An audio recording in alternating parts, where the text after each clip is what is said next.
Look, the average American today spends $14,500 a year on medical drugs and doctors and surgeries. Welcome to the Spartan Up podcast with Joe Sena, founder and CEO of Spartan Race. We are talking about overcoming obstacles.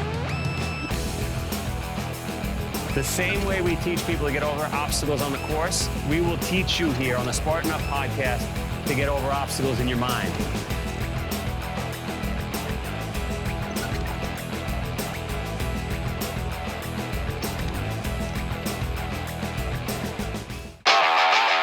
This episode of Spartan Up is presented by Mud Gear.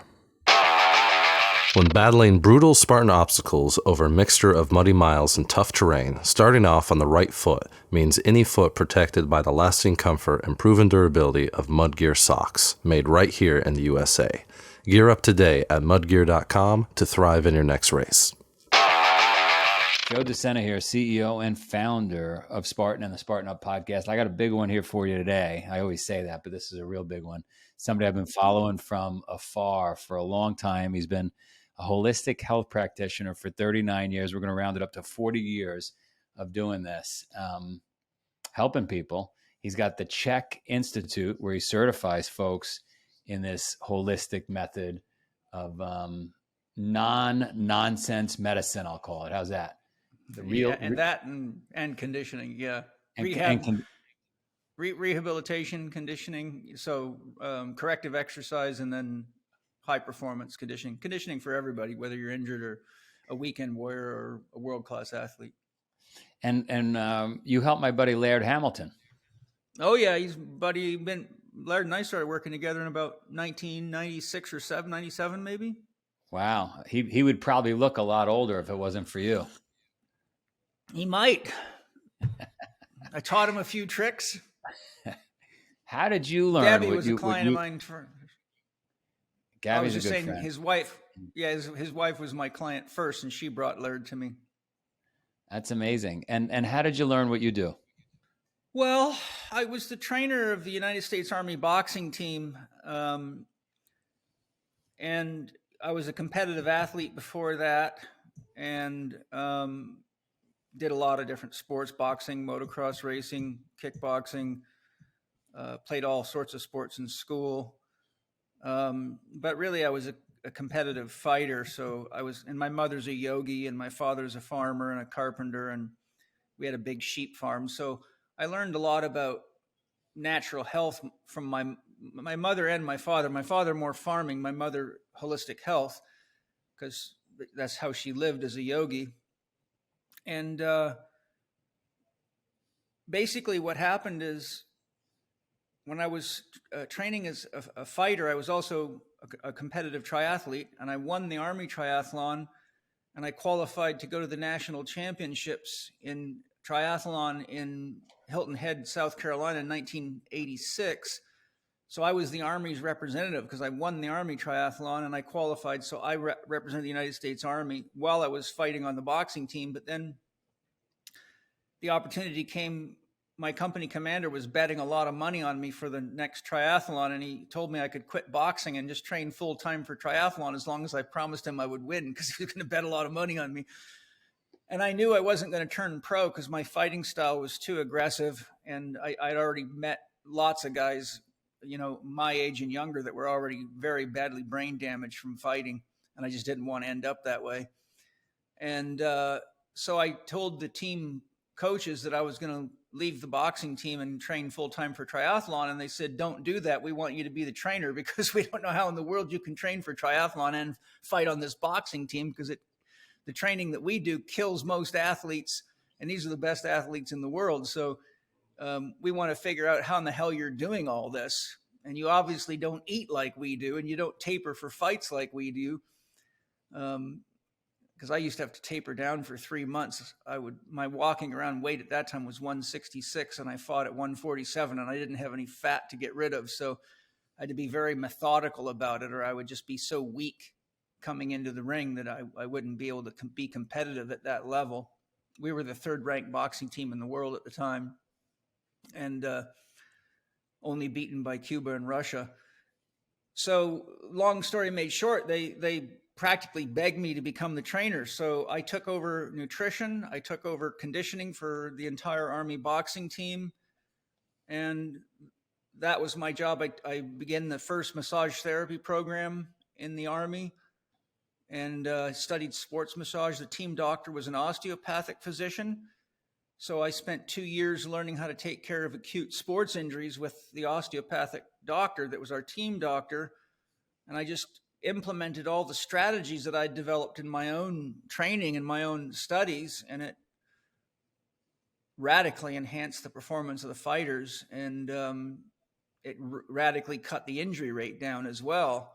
It's a confluence of a ton of different disciplines. Yeah, that's exactly right. Right. And when you think about Sparta, the creation of Sparta, when I read about the ancient founder, the king, he traveled the world and learned a bunch and then came back and put it all together. So yes, that's basically what you're describing. So half joke or jokingly, it was an overnight success. Well, the old saying, an overnight success only takes 20 years. In your case, 40. So yeah. So let's get into the meat and potatoes now. Now that we know you're qualified and you know what you're talking about. Well, I've just to put a little stamp on it. I have worked for so many professional sports teams, Olympic committees, Olympic development teams, militaries.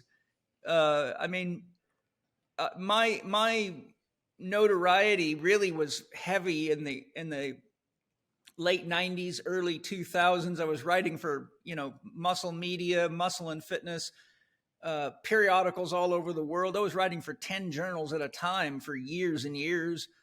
Penny and I lived on the road for 25 years. So I've worked for so many professional sports teams and athletes. Honestly, I can't even remember them all. That's awesome. All right. Like I said, now we know you're the real deal. And I already knew that. I'm just joking for the audience, but a lot of people are going, let's go into some specifics, right? A lot of people are struggling. I'll hit you with some quick ones. A lot of people are struggling with sleep. Again, I know there's a wide range of things they're doing wrong, but in this world, especially in America, they want to be spoon-fed a quick solution. What do you got? Good luck. Well, my first advice is there is no shortcuts when it comes to health and performance. And we're suffering from biohacking and gadgetry and, the magic pills and the magic shake mixes. And, I can't tell you how many athletes have come to me. And I always say, bring any supplements or medical drugs or anything you're taking. And I've had so many athletes come in with duffel bags full. Some of them spending $1,500 a month on supplements. And the first thing I do, call their doctor and say, I need to get this guy off any drug that's not absolutely necessary for a 1-week trial period. And I take them off all their supplements, everything, and just show them how to eat real food and how to proportion it right for their body's needs. And I put them on what's called a caveman diet. No nuts, no grains, no seeds, no dairy. Butter's okay, but no dairy. And they can eat all the meat and vegetables and fish they want, but nothing else, and water. And every one of them, and I'm talking hundreds of them, come back to me with the same comment. Man, I'm feeling so much better than I ever have. Why did I spend all this money on this? And I said, I'll tell you why. You read too many magazines and you watch too much television and you believe advertisements as though they're facts when you don't realize what most of that stuff you're eating is toxic shit. None of it's organic. It's concentrated, chemically farmed poison, and it's completely fucking you up. That's why you feel better.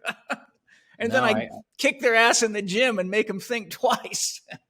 I love it. And the reason I'm probably more open-minded than most and really having what you said resonate with me is my mom was a yogi back in the 70s. So she was pushing a lot of the stuff that's becoming commonplace now 40 years ago. All right, let's talk about hormonal imbalances. Guys are going through headaches, perceived or otherwise, around testosterone. Women are going through all kinds of hormonal imbalances. What do you recommend? Aside from let me answer your first question, though. I was just telling you one of the things that stops people from sleeping is that they're creating a biochemical chaotic soup with all their supplements inside of them. And, for example, if you take vitamin C in the afternoon, it's a stimulant. You're not going to sleep well. So there's a lot of things that people take that they don't realize actually stimulate their bodies. So I don't want to miss the opportunity. First of all, my book, How to Eat, Move, and Be Healthy, is something that everybody could benefit. I've sold over 200,000 copies and I self-published it. Why? Because it actually works. And it's based on basic principles. So the book has a questionnaire in the beginning of it that asks you questions that indicate stress on all the key systems of the body. And then it directs you to which chapters will show you how to make the corrections to lower the stress on your body in that system. And there's an entire chapter on sleep. But one of the most important things we've got to be concerned about is if you're living anywhere where there's wireless signals, people living in apartment buildings can have 20 signals coming right through their apartments. If you got 5G networks, you're already deep in those things overexcite the body. They overstimulate the body. There's tons of literature showing they can cause inflammation in the body. And I know they do because I hurt my neck really bad in a stunt lifting accident, blew 2 discs out, tore ligaments in my spinal column, pinched my spinal cord. And I was in so much pain. And for over a year, I would roll over so much at night and my arms would go completely numb. Like I'd have to get up and I couldn't even move my arms because of the injury was so bad. I actually would roll over so much I'd burn a hole right through a sheet and ruin a sheet. And all of a sudden it dawned on me, freaking hell, I wonder if I'd sleep better if I turned the router off at night. So I got my wife to turn the router off at night. The night she turned that router off, I had the first deep sleep since I'd hurt myself. And that was over a year prior. And everybody should know about biogeometry, which is the technology developed by Ibrahim Karim. It's the most effective at not only converting negative EMFs, but converting them into a frequency called BG3, which is a centering energy that will balance the body. So for example, if you got too much cortisol or you're overstimulated, it'll calm you. But if you're under energized or you're depressive or your cortisol burned out, it'll help lift your body up because it's a zero frequency. So it takes anything that's high and pulls it to zero, anything that's low and pulls it to zero. And it's very, very simple but advanced technology. And I have 2 podcasts with Ibrahim Karim, but I'd recommend the first one with him and the one with his daughter, who's a genius, because it goes through how it works and the science of it. And I've had phenomenal results with helping people sleep with that because they're surrounded by massive amounts of electromagnetic pollution. The other thing is people don't realize that any circuit that's in your sleeping area, be it the wall socket, a television that's plugged in, a radio that's plugged in, all produces electromagnetic frequency that stimulates your body. So anyone that's having a hard time sleeping should unplug everything in their bedroom. Televisions, radios, all of it should be unplugged. You got to make sure that there's no light coming in. If you have too much noise in there, you'll never sleep well. And the other thing is you can't drink any coffee, tea, or stimulants after about 3 o'clock in the afternoon because the half-life on these things is long. Cheers, a little bag of vapor here. The half-life on a lot of, you raise your cortisol up. The half-life on that, if I remember right, is about 400 minutes. So if you drink tea at 4 o'clock in the afternoon or coffee, and then you raise your cortisol levels way up high because of the stimulation, well, 400 minutes later, you still have half of that. So let's call that 400 minutes. 4 times 6 is 240. It's, 5 hours. So 5 hours later, you still have half that. 5 hours later, you still have half that cortisol. That's above normal. So the higher your cortisol level goes, the longer it takes for melatonin to be released because they're antagonistic hormones. Typically, as the sun goes down, cortisol levels drop and melatonin rises, which releases growth hormone and starts your whole anabolic cycle and takes you into deep sleep. But people keep using all these stimulants because they're not managing their diet and lifestyle effectively. And so they're burned out all the time. And so they're running themselves basically into adrenal exhaustion. And once you get into adrenal exhaustion, your body cannot repair itself effectively. You're tired all the time. Your head gets foggy. And eventually you'll go into a a thyroid state as a compensation. So you see people start getting cold, they start gaining weight, their head gets foggy. Now they're in a forced yin cycle where their body is so exhausted that it doesn't want them to do anything. And unfortunately, then they still go see the doctors and they get put on thyroid medication. It just drives them usually into a disease state is what comes next. So in a summary, you got to plug off electronics. You got to undo wireless systems. You got to shut off routers. You got to make sure you're not taking stimulants in or stimulating foods. And you got to manage your blood sugar intelligently, because if your blood sugar drops down while you're trying to sleep because you're eating the wrong ratio of foods or eating too many sweet stuff before bed, then what happens? You go into gluconeogenesis at night, which triggers adrenaline and cortisol release. So people wake up often 1 to 3 in the morning hot and can't get back to sleep again until they're supposed to get up. And all of a sudden they want to fall asleep again. And that cycle will just burn somebody out. And if you're an athlete, that's just a death sentence. And I've seen it a million times, So there's your sleep tip. Mudgear started equipping Spartans over 10 years ago, and since then, they've perfected the art of protecting your most valuable race day assets. From the way they fit, to the way they wick and drain moisture, to their strategic cushioning and venting, Mudgear socks are a must for any Spartan hoping to not just survive, but dominate the course. Endure longer and race stronger with Mudgear socks that are made tougher, just like you. Shop Mudgear at the Spartan store, at your next Spartan race, or right now at mudgear.com. But Paul, it's no big deal because a glass of wine a night is okay. And so people just drink some alcohol at night to go to bed. That's true, but what they don't realize is that alcohol actually skips several stages of the Krebs cycle, and it actually raises your blood sugar faster than white sugar. So whenever you're drinking alcohol, which is why they give it to people at restaurants, what do they first thing they give you? Bread, which is very high on the glycemic index, right up there with sugar and alcohol, and it puts you into a blood sugar crash so that when the menu finally comes to you, you'll order half the food in the restaurant. Then you get up and you got all this food that nobody ate because they got tricked. So it's an old restaurant trick to do that. And the point I'm making is if you drink wine before bed, you're going to cause a huge blood sugar spike, which will lead to a blood sugar crash 3 or 4 hours later when you're trying to sleep, and you'll never get a deep sleep. So you get the relaxation effect from alcohol. And if you want to get some relaxation, smoke some indica marijuana, and it'll relax you just the same, and it won't screw you up like that. And if you get outdoor grown organic marijuana, you don't have to deal with all the chemicals. And it's the same thing with alcohol. Alcohol's loaded with chemicals. So if you're not drinking organic wine, you're poisoning the out of yourself, and that'll give you 50 reasons not only not to sleep, but to really end up with all sorts of health problems that seem weird and strange and no one can figure out. I think it was Business Week back in the 90s, maybe early 2000s. I had read an article that in Italy, organized crime had figured out a way to take a lot of the hospital waste, the toxic hospital waste, to finally chop it up and grind it and mix it with soil and sell it to the farmers. I wouldn't doubt it. I mean, look what's going on in the world now. I mean, we're living in a world of very evolved piracy. That's what we're in. We're in a pirate environment. Pirates with lots of money that rape people.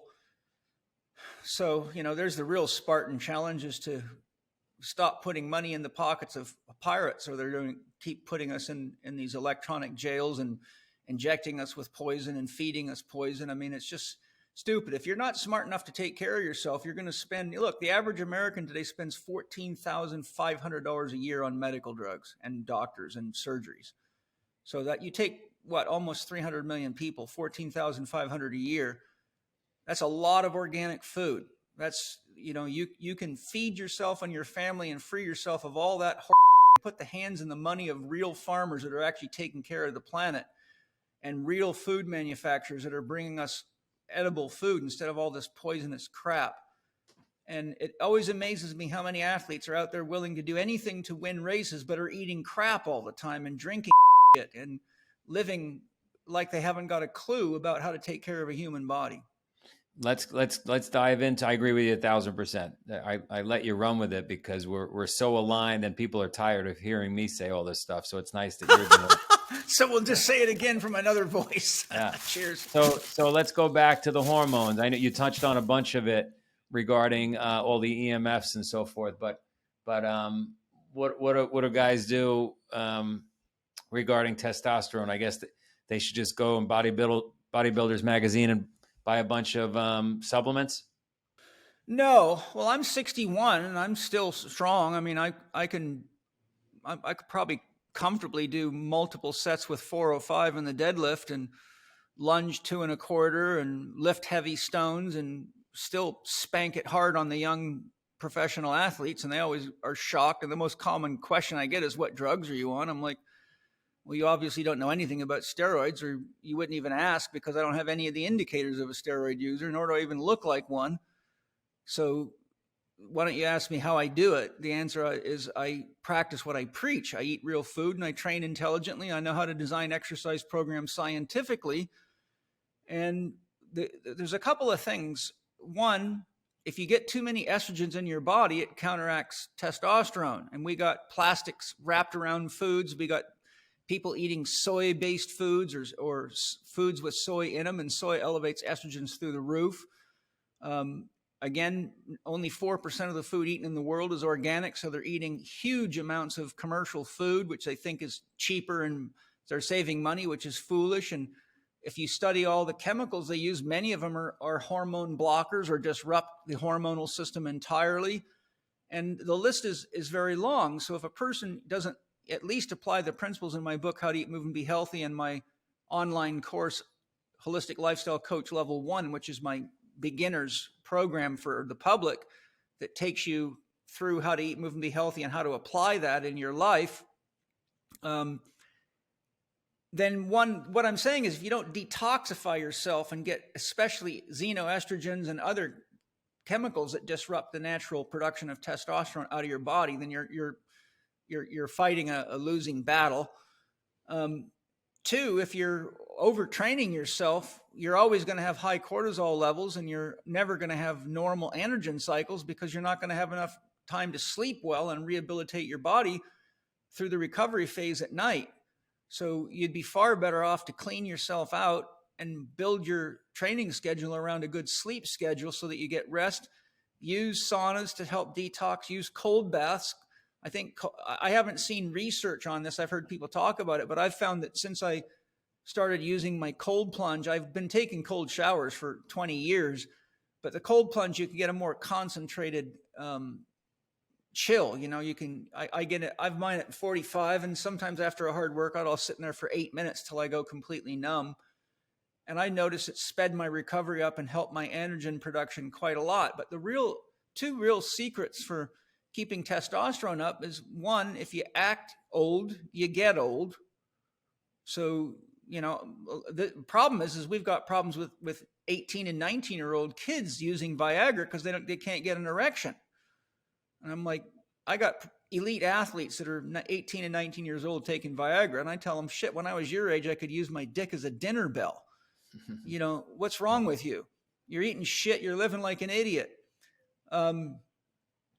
So the other part is, if you get the body cleaned out, you eat real food, and you sleep properly. The next thing is the research that I've studied over the years shows very clearly, especially looking at professional weightlifters, Olympic lifters, and people like that, that when you get into the 4 RM, particularly less than 6 RM range, but what I found is if you get to the 4 RM or less, 4, 3, 2s or 1s, the amount of neural drive and tension that it puts through the system excites the system, and it seems to upregulate androgen production.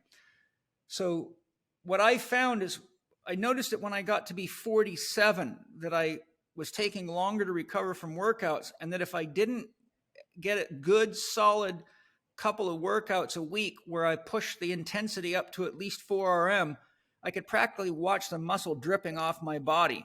I could literally, even if I trained hard, but I didn't get that intense training in, my body just couldn't hold the muscle anymore. The first 2 muscle groups that start to go as you age is your abdominal wall and your gluteus maximus muscles, because they got a lot of fast twitch muscle fiber. So if a person's not doing enough explosive movements or high intensity movements, you start losing the conditioning in your abdominal wall and your glutes, which is extremely dangerous because your abdominal wall, if it's not in good enough condition, can't move quick enough to stabilize your spine, doing things like throwing movements, swinging movements, anything quick. And, you know, Spartan racing's full of those types of activities. So not only do you have to lift heavy, but you have to actually do some good medicine ball training or plyometric training, or you need to do deep squats, deep lunges, box hops, things that keep your core and your butt turned on. And why that's important is because if those muscles start to weaken due to poor training, you're also doing the same kind of training that will not stimulate androgen production. So your body is showing you it's getting older faster. So, you know, I do a lot of real heavy stone lifting, and a lot of these lifts are just like max lifts at odd angles with weird big blocks of stone that are hard to lift. And it forces the core to work super hard. It forces the nervous system to work super hard. It takes a lot of balance, a lot of coordination, and a lot of strength. And so when I train like that, it actually sends a message to my body that it's still young. You know, if you give your brain the reason to believe that you're still living like a young person, the body will act like a young person. But what we have today is we have young athletes who sit on computers all day and drink coffee and eat donuts and poison themselves with crap and try to use biohacking tricks and chemical tricks. And they're avoiding all the basics, and they don't realize that they keep accelerating a tired system with all these stimulants. And the more biohacking you use, the more you're relying on an external technology to give you information that you should be able to get just by paying attention to yourself.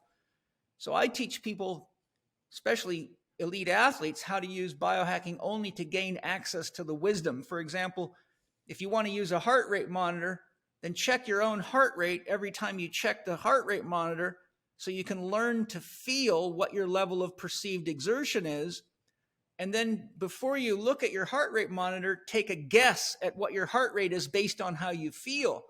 And once you get to the point where you can accurately guess your heartbeat within about 3 beats plus or minus what it is, take the heart rate monitor off and put your awareness into your own heart. So this is just one example of many that I could give. And then you're using the innate intelligence of the body. But every time you start using an external device, you let go of your own inner intelligence and you become dumber and dumber. And when your batteries run out, or you're out in the wild where there's no electricity, you don't know how to train, you don't know how to live, you don't know what's going on with your body. So a lot of this all boils back to having an honest relationship with your body, because it's telling you what's going on all the time. You know, you get up in the morning, you look at your abdominal wall and you go, I'm swollen up. I don't have any, I've lost my rip. Well, that means you got high levels of cortisol right there. Whenever cortisol levels rise up, you start accumulating what looks like fat right around your belly button, but it's actually inflammation. You eat gluten and it inflames your body, makes your joints hurt, but people keep ignoring it and taking drugs for it. You start adding all this up, you get an inflamed body, a tired body, an overstimulated body. And of course, you're going to be seeing all these young men running around looking for testosterone replacement. The problem is it makes them feel better, but it disrupts the balance of their hormonal system, probably most of the time for the rest of their life. So now they have this roller coaster imbalance in the system because they keep tricking it. And the other problem is that they think they feel better, but they keep living the same way and eating the same way. And they don't realize that they're basically overdrawing their vitality bank account. And eventually the system breaks. And so you end up with someone who's now stuck on testosterone, looks like, feels like, can't train like they used to, can't win races, can't win lifting contests, can't do well in bodybuilding, and their dick doesn't work. And then they go to medical doctors to get more stupid, you know. But in all honesty, it isn't hard to do. It's just a question of what's easier for you, doing the work to be healthy or trying to cheat the system and then paying for it in the end when you're sick, tired, burned out, and have to use hormones to try to keep up with the Joneses. Nobody wants to do the work. That's the problem. I mean, when I lived in New York City, wake up early in the morning, go for a run, 5 a.m. There's 8 million people there. I'd be lucky if there was 5 people in the park. Exactly. Nobody wants to do the work. It really pisses me off. Here's a statistic for you. I learned this from a guy named Michael Mogadun, who's got a master's in public health. His research showed that only 3% of women and 8% of men worldwide do any regularly scheduled exercise, including walking a dog. So that means 92% of men and 97% of women do nothing to exercise their bodies, and 96% of all the food eaten in the world is toxic commercial shit. Well, you couple those two together and you got what you see on the news every day. Yeah, that's a show. So good. Thank God we got Spartan and Tough Mudder. That's right. All right. So listen, let's end it with this. Let's walk people through a perfect day. I know it's in your book, right? I know they could look at the book, but if they don't have the book, they just listen to this. Hey, Paul, starting tomorrow, I'm going to follow a basic plan. I'm going to wake up at 5:30 in the morning. What am I doing? Well, the first thing you want to do is take an ice cold shower, because if you're needing coffee in the morning, you'll find right away, if you let yourself stay in there until your skin gets numb, you'll find that it'll stimulate you so much that you won't need the coffee. So the first thing you want to do is don't drink any more than you need. And as you need less, drink less. Everyone's got a threshold. I can handle 1 shot of espresso a day without getting addicted. If I don't have it the next day, I have no problem. So everyone's got to find their threshold so they don't get addicted. Because once you get addicted, it means you're throwing your system out of balance. Now I get up at 3:30 in the morning, so my day's a little different. But there's a lot of things I need to do before people are around. So I get up, I take a cold shower, shave, come to work. First thing I do is I spend quite a lot of time doing my own prayers and spiritual practices and connecting to source, something that's bigger than me and something that gives me reason to live and to contribute to helping people, because of the benefits that I know I've gotten from it and that I see with people living spiritually. Then I do my normal morning work, my writing, my kind of business stuff, email, returning this and that. Then I get to the breakfast table. Then after my food settles, I work once eat breakfast, I let my food settle. Then I go to the gym, I work out, then I go have a sauna, then I jump in the cold plunge, then I come back to work. I work, usually till about 5:30. Then I go have dinner with my family and the kids. Then I hang out with the kids and, make music or play games or do kid stuff with them. And then I usually go to bed around 8 o'clock at night. And so that's kind of a standard day. I do 2 days of training typically, and then a day off. And if I'm feeling like I need an extra day, because now that I'm 61 now, so I'm not trying to train for anything. It's just being in shape to be healthy. And I'm still strong, but it's not like I put the kind of work I used to into it, because it's just, I don't have that much time. I'm working on huge projects that are more important than me having an extra 5 pounds of muscle. So, so then I go to bed and I take time to meditate. We have 14 acres, so I'll go out and walk the property if I need a break from my chair, or use the foam roller and just kind of tune my body up throughout the day. I like to vaporize tobacco and herbs with a vaporizer so I don't poison myself with carcinogens. And I pretty much just live a well-grounded, kind of holistic lifestyle where I make sure I take time to take care of my body and to stretch it. On my rest days, I stretch and mobilize. So I go through my whole body with a foam roller and stretch everything and kind of tune myself up. And I think that's pretty much the standard kind of way I live. Guys, this is so easy if you're listening or watching, right? This guy's got 40 years of experience. He's trained the best of the best. Prior military boxing team and triathlon team, so he knows what he's doing. Farmer, mechanic, welder. He knows. Wake up early, take your cold shower, get your workout in, get the poisons out with the sauna, eat organic, right? Get to bed early. I mean, it's a simple program. It is. Simple The program.